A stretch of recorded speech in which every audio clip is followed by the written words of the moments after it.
guys, this is Lala Legacy, and welcome back to another episode of Air. So, let's continue forward. The infuriated warrior monk stepped, sorry. I positioned my sword at waist level. Then I flipped my sword such that the dull side faced upwards. I will keep my promise of not taking lives. While there was no telling what I would do if the fight got rough, I would try my best to strike with the dull side of my blade.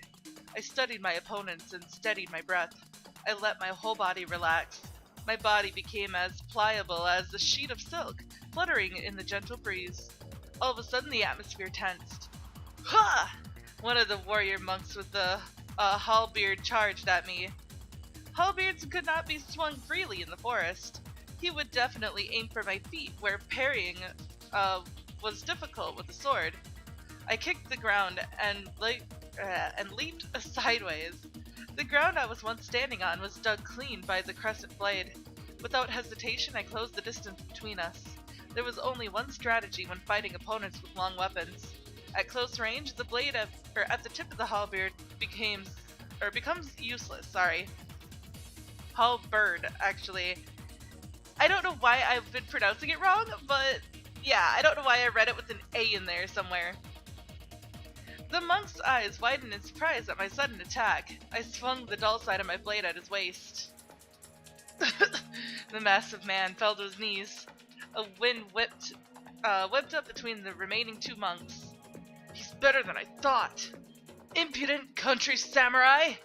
This man is not with the Azuma. The two monks inspected my appearance. Who are you? Name yourself!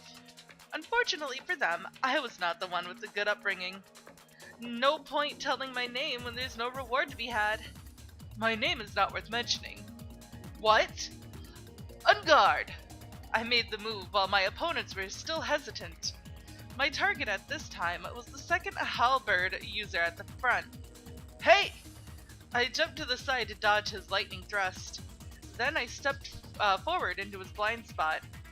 He tried to draw back his weapon to parry me, but the trees obstructed him. Yet this opponent was cleverer. The moment he was within my slashing range, he threw away his halberd without a second thought. In the same movement, he reached for the sword at his waist. He was quick at drawing a sword, but I did not swing my sword at him. Instead, I charged him and rammed him with my shoulder. The next instant, I buried the hilt of my sword deep into his solar plexus. The man's face scrunched up in agony as he laid bent over on the ground. One more left. The man was swinging his sword wildly and looking desperately around him. He was unable to acknowledge... Sorry, guys. He was unable to acknowledge the fact that his comrades were done in a few moments. That's what it was. He charged at me directly with the footsteps of a cornered mouse. There was not a need for me to parry him. I dodged both his sword and his body. As he passed by me, I struck the nape of his neck with the back of my blade. Hey! The last warrior monk fell unconscious before he could let out a cry. Out of habit, I swung my sword to get rid of the non-existent blood. After that, I returned my sword to my sheath. Whew. I let out a sigh. The three warrior monks laid slouched on the ground like three skinned bears. They would not be able to move for some time being. I might have overdid it a little. After glancing at the monks once more, I left the place. I ran towards the darkness where Kanna and Uraha had supposedly went. The grass beneath me felt sloppy like mud, hindering my progress. Uraha had said that we were inside a barrier. I had heard of spells that were able to close off an area. It was a power that Buddhist and Onmyodo priests possessed. A heavy mist hung in the air, obstructing my vision. I had no idea where I was heading. It was almost as if I were caught in a fevered dream. Before long, all of a sudden I sensed the presence of people. They were behind me. I pulled out my sword and turned around. The mist dissipated, and the forest around me returned into view. There was not a single soul. Or not. I spotted the outlines of Kanna and Uraha leaning against each other. Two warrior monks stood in their path. You there! Women are forbidden on Koya!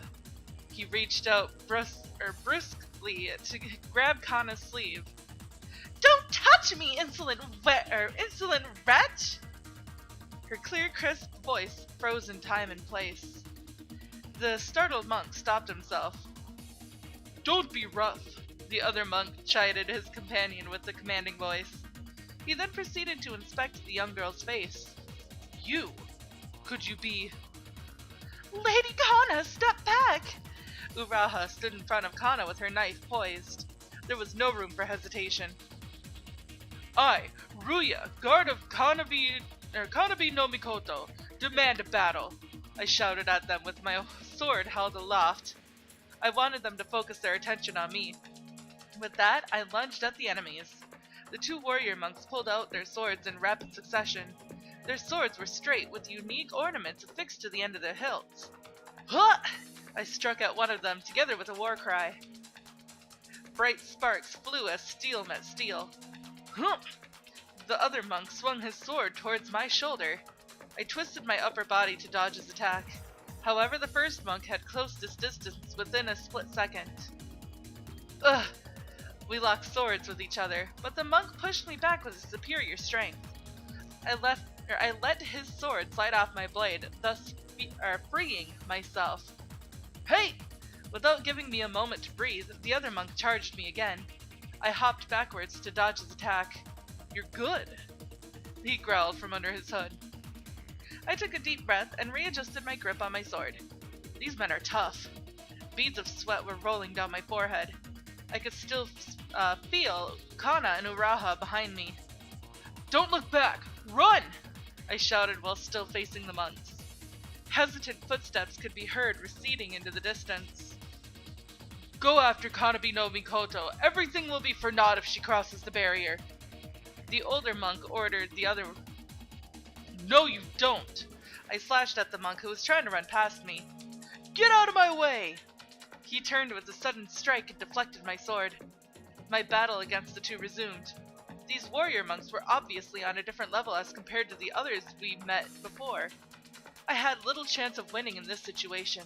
In that case, I raised my sword high above my head. I shuffled sideways. The two warrior monks moved to face me.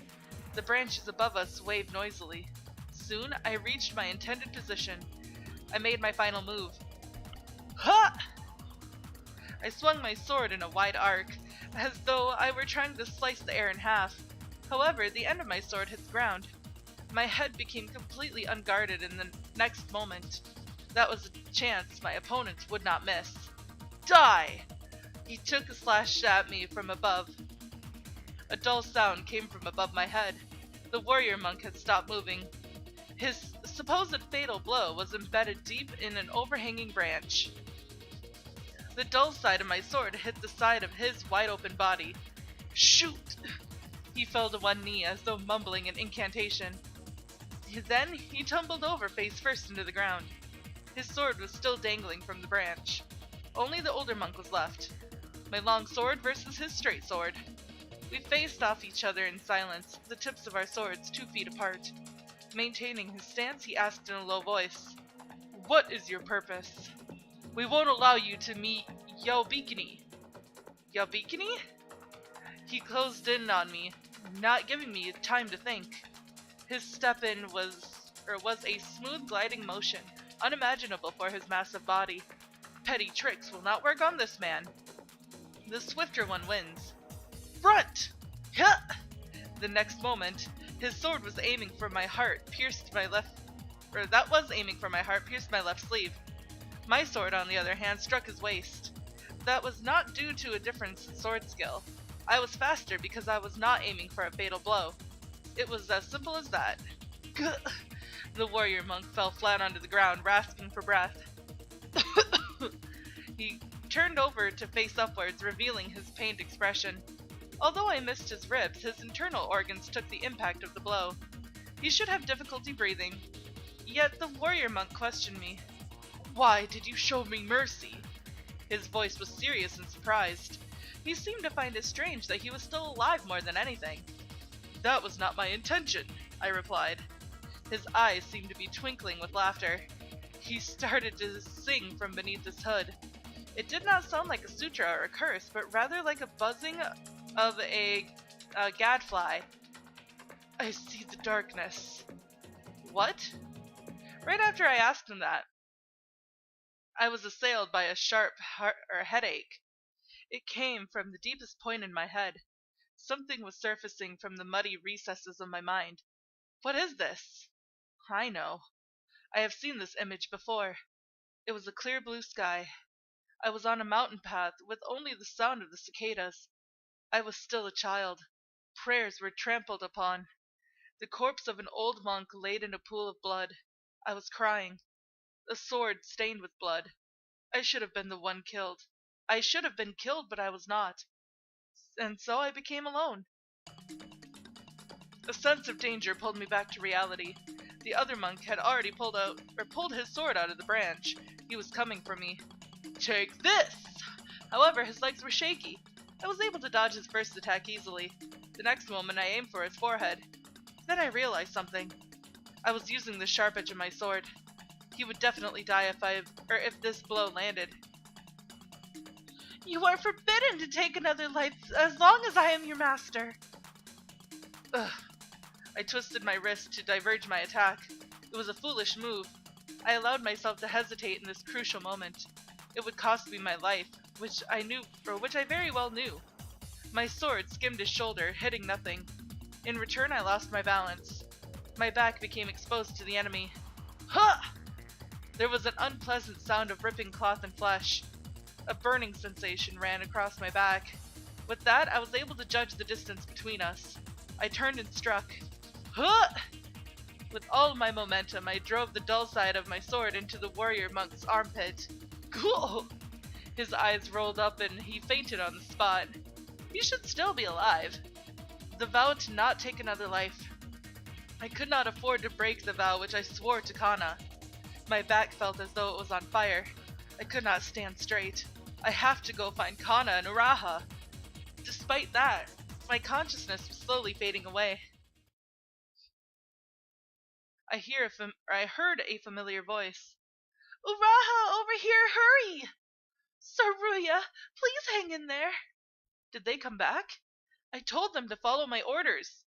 Ryuuya, Lady Kanna, you're in my way. I heard the sound of ripping fabric. She was probably trying to stop my bleeding. I opened my eyes.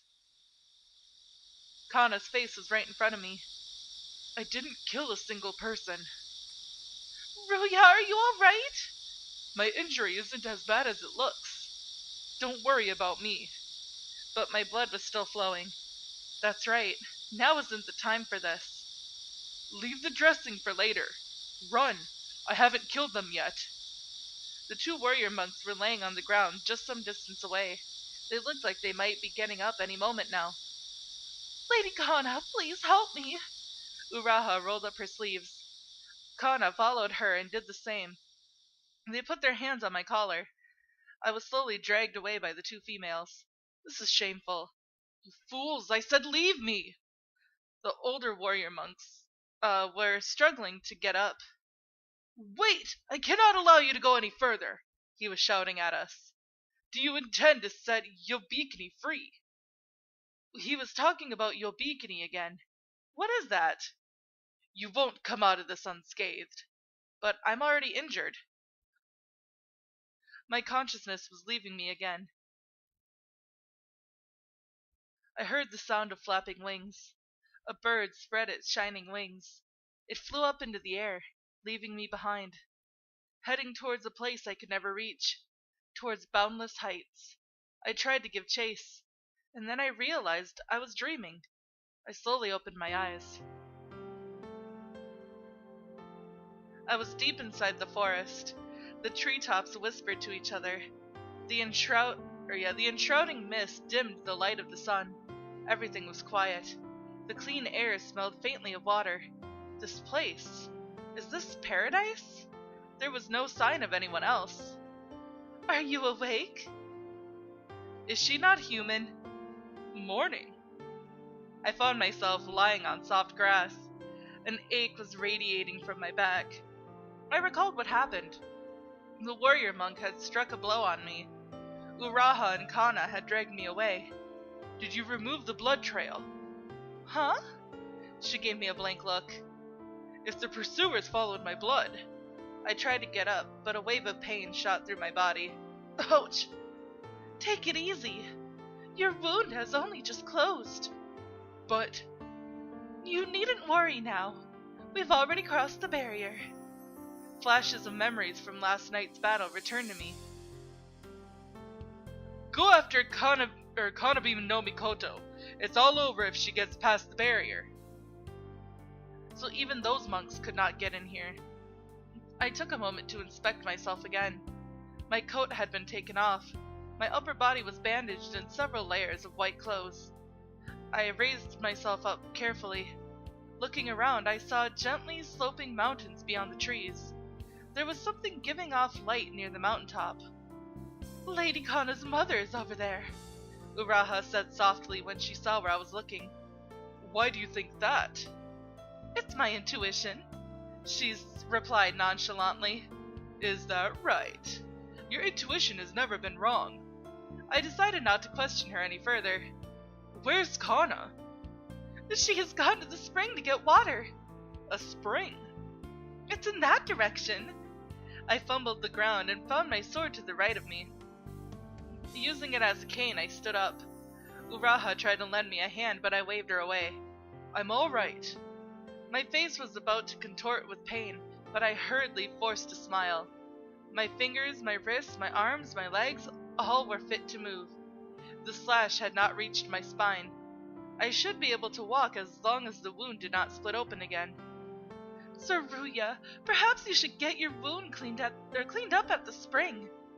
Can you help me? And be gentle. Go by yourself, she responded coldly. I'm hurt, you know. There are clothes waiting for me to mend. I saw my coat spread out on her lap. A few places are torn on the back and sleeves. Such fine craftsmanship now in tatters. You sure care a lot about your clothes.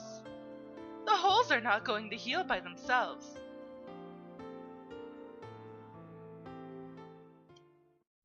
The spring was just close by. The water surface reflected the sky above like a mirror hidden among the trees. Kanna was standing at the bank. Ah! She did not know whether she should run over to me or not. You look well. As I got closer, she asked me in a soft voice. Is it all right for you to be up and about? I just came here to wash my wound. I don't mind helping you. It's all right, I can do it myself. I stepped into the spring with my pants still on. The prickly cold water reached up to my knees.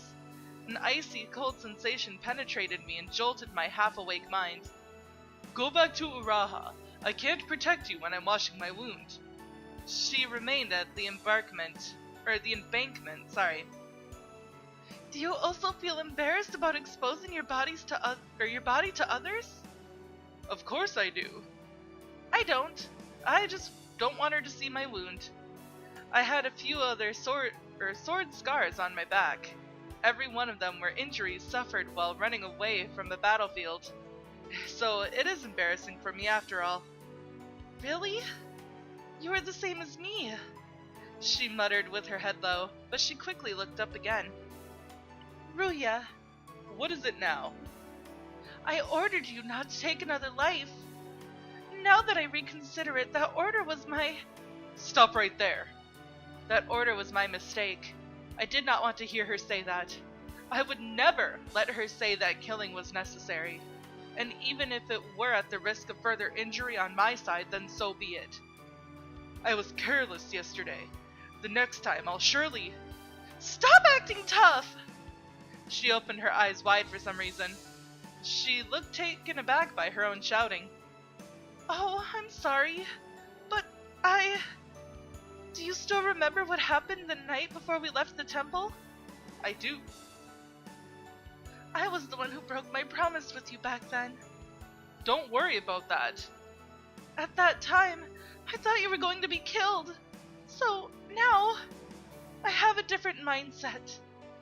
I'm going to order you as your master. But I don't know how to say this. But, if you were to die, She was unable to finish her words. Standing in the spring, her innocent face was right in front of mine. I could not help but smile at her eyes wavering like ripples on the water surface. So you don't want me to die? That's simple. Just command me not to die. I am your loyal subject. Whatever my master commands, I will see it to the end. Then, I hereby command you. But that is all the time that I have for this episode, guys. So, if you liked it, please give it a big thumbs up down below. And if you haven't already subscribed, by subscribing, you're becoming part of a legacy. I love you guys so much, and I will see you in the next video. Bye-bye!